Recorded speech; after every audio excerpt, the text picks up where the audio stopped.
अंजली आज वेगळ्याच मूडमध्ये होती. आजी आजोबांनी एक गुड न्यूज दिली की तुला बघायला आजोबांच्या मित्राच्या ओळखीतला मुलगा येणार आहे. तू उद्या घरी राहा अंजू. आजी म्हणाली, अगं पण तू त्याच्याविषयी मला काहीच सांगितलं नाही. तेवढ्यात बाबा म्हणाले, सांगतो अंजू, आम्हाला कालच समजलं. मुलगा चांगला शिकलेला, मोठ्या कंपनीत जॉबला आहे, दिसायला हँडसम आहे, घरदार चांगला आहे, तुला अगदी सुखात ठेवेल हो. ओके बाबा, तुम्हाला वाटतंय ना ते स्थळ माझ्यासाठी चांगलं आहे तर ठीक आहे. आम्ही दोघे तरी कधीपर्यंत तुझ्यासोबत राहू. गप गा आजी, असं नको बोलूस, म्हणून तिने आजीला मिठी मारली. गप्पात खूप वेळ गेला. ते दोघे खूप खुश होते. अंजलीला त्यांचं मन दुखवायचं नव्हतं. मग कसं सांगू त्यांना प्रवीणविषयी? ते ऐकतील का माझं? आई बाबा गेल्यावर त्यांनीच आपल्यासाठी सगळं केलं. तेच आपलं सर्वस्व आहे. त्यांचं खरं आहे.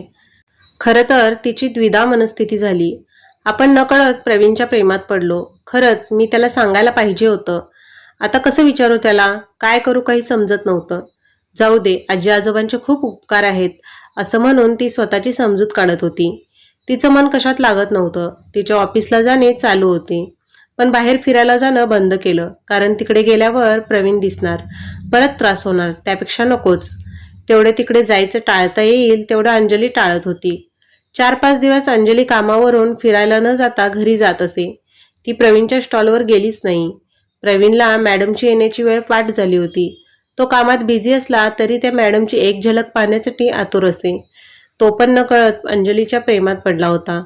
ती त्याला आवडू लागली होती, पण मनातच ठेवलं होतं. काही केलं तरी त्या किती श्रीमंत आणि मी कुठे, हाच विचार करून तो गप्प बसत असे. जाऊ दे, बिचारा मॅडम कुठेही असो, सुखात राहू दे, हीच देवाला प्रार्थना. असे 4-5 दिवस होऊन गेले, पण मॅडम आल्या नाहीत. म्हणून प्रवीण खूप अस्वस्थ होतो. ठीक असतील ना? काही झालं तर नसेल ना? नाही, जरा काळजीपोटी जरा जास्तच विचार करतो. त्याचं कामात मन लागत नव्हतं. आज रात्री प्रवीणने लवकर स्टॉल बंद केला आणि तो घरी आला. त्याच्या चेहऱ्यावर कसलं तरी टेन्शन बघून आईने त्याला काय झालं म्हणून विचारलं.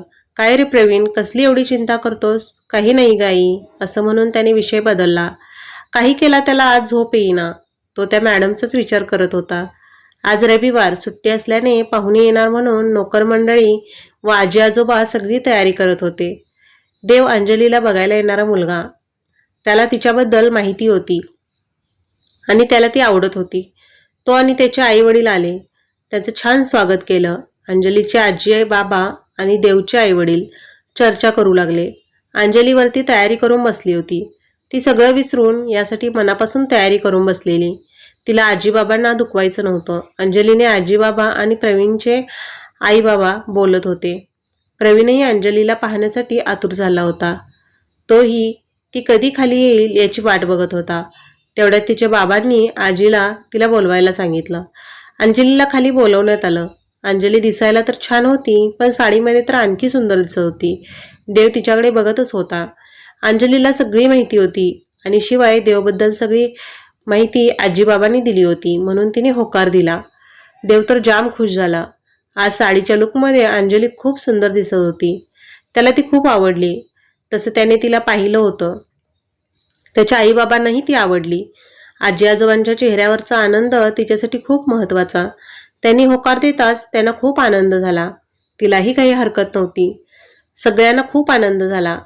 लवकर लवकर एंगेजमेंट करून पुढची बोलणी करू असे देवचे घरचे म्हणाले.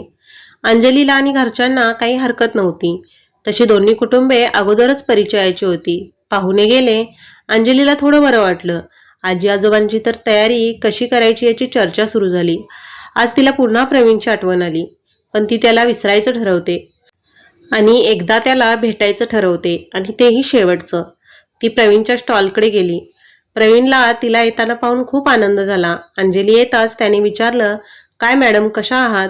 कुठे गेला होता? आला नाही इकडे म्हणून विचारलं. अंजली खोटं हसू चेहऱ्यावर आणत कामात होते, बिझी होते असं सांगते. प्रवीणचं या उत्तराने समाधान झालं नाही, पण तो काय बोलणार? तिने आईस्क्रीम घेतलं आणि तिथेच खात बसली. खूप वेळ झाला तरी विचार करत ती तिथेच बसली. तिला वाटलं होतं आपले लग्न ठरले हे सांगू का नको नको, याच्या चेहऱ्यावरची स्माईल हरवू द्यायची नाही. तिने हसत प्रवीणचा निरोप घेतला. प्रवीणचा आनंद गगनात मावत नव्हता. अंजलीला पाहून लग्न ठरले याचा आनंद म्हणावा तेवढा झाला नव्हता. पण आपण इथून पुढे प्रवीणकडे कधीच जायचं नाही. आजपासून तिने त्याला विसरायचं ठरवलं. तसे पण त्याने कुठे प्रेम आहे असं म्हटलंय. फक्त माझंच प्रेम होतं जे मी व्यक्त करू शकले नाही. आणि तेच बरं झालं, नाहीतर आज काय झालं असतं. आणि आता तर मी लग्नाला देवने हो म्हटलंय तर त्याचाच विचार करेन. त्याच्याशी नवीन नातं जोडायचं तर ते नातं मनापासून तिने स्वीकारायचं ठरवलं होतं. आता आपण फक्त आणि फक्त देवचा विचार करायचा. ती दुसऱ्या दिवशी ऑफिस सुटल्यावर देवला भेटायला जात असे. आज ती ऑफिसमधून लवकर येऊन देवला भेटायला जायचं म्हणून छान तयारी करून ती कॉफी शॉपमध्ये गेली. देव तिच्या आधी येऊन बसला होता. अंजली सॉरी म्हणाली. देव, इट्स ओके अंजली. त्याने एकमेकांसोबत कॉफी घेत गप्पा मारल्या. सगळं एकमेकांबद्दल जाणून घेत होते. गप्पामध्ये खूप वेळ झाला. बाय म्हणून अंजली जायला निघते. देव पण तिथून निघतो. देव आणि अंजली भेट होत होती. अंजलीही त्याला वेळ देऊन त्याच्याबद्दल जाणून घेत होती. पण एकच गोष्ट अंजलीला खटकत होती. देवचे जे मित्र होते ते काही बरे वाटत नव्हते. पैसेवाले मुलं ती वाटेल तसं वागत. देव अशा मुलांच्या ग्रुपमध्ये राहत असे. अंजली दुर्लक्ष करत असे. ती खूप आनंदात आपल्या भावी आयुष्याचे स्वप्न पाहत होती. देव पण चांगला आहे, आपल्याला समजून घेतो. अंजली देवला फोनवर वेळ भेटला की बोलत असे. त्यांचा साखरपुडा पण लवकरच होणार होता. त्याच आनंदात होती. अंजलीला देवने एका ठिकाणी भेटायला बोलवलं. ती वेळेच्या 1 तास अगोदर जाऊन त्याला सरप्राईज द्यावं म्हणून लवकर निघाली. समोर बघते तर काय, देव अगोदरच आपल्या मित्रांसोबत एका बेंचवर बसून बोलत होता. ती पाठीमागून जाऊ लागली. पण जवळ गेली तेव्हा देव त्याच्या मित्रांना जे काही सांगत होता ते ऐकल्यावर पावले तिथेच स्थिरावली. त्याचं लक्ष पुढे होतं. तो म्हणत होता, मला अंजलीशी लग्न करायचं नव्हतं, पण आई बाबा आहेत ना, त्यांना ती खूप आवडली. अरे पण तू कसा काय तयार झाला? काव्याचं काय? पण तू अंजलीला काव्याबद्दल सांगितलं नाही का? नाही रे सांगितलं. मी तिलाही आणि आई वडिलांनाही नाही सांगितलं. अरे वेड्यांनो, अंजली वेल एज्युकेटेड आहे, जॉब करते. शिवाय तिच्या आजी बाबांनंतर सगळी प्रॉपर्टी तिचीच ना, म्हणून मी होकार दिलाय. तिला काही यातलं कळणार नाही. ओके, त्या काव्याचं बघू नंतर काय ते. असं देवचं बोलणं ऐकून अंजलीची पायाखालची जमीन सरकली. ती तिथून पाठीमागे आली. ती बाहेर येऊन खूप रडू लागली. आपण कोणाचं वाईट केलं? आपण आता ज्या देवशी नवीन नातं जोडायला चाललोय तो असा बोलेल, असा असेल हे तिला माहीतही नव्हतं. तरी तिने त्याच्यावर विश्वास ठेवला. देव करो ती हे सगळं खोटं ठरो. आजीबाबांना लग्न नाही झालं तर वाईट वाटेल. आधीच ते माझी खूप काळजी करतात म्हणून ती गप्प राहायचं ठरवते. पण जे मी देवच्या तोंडून ऐकलंय त्याच्याकडे दुर्लक्ष तरी कसं करू? का असं माझ्या बाबतीत झालं?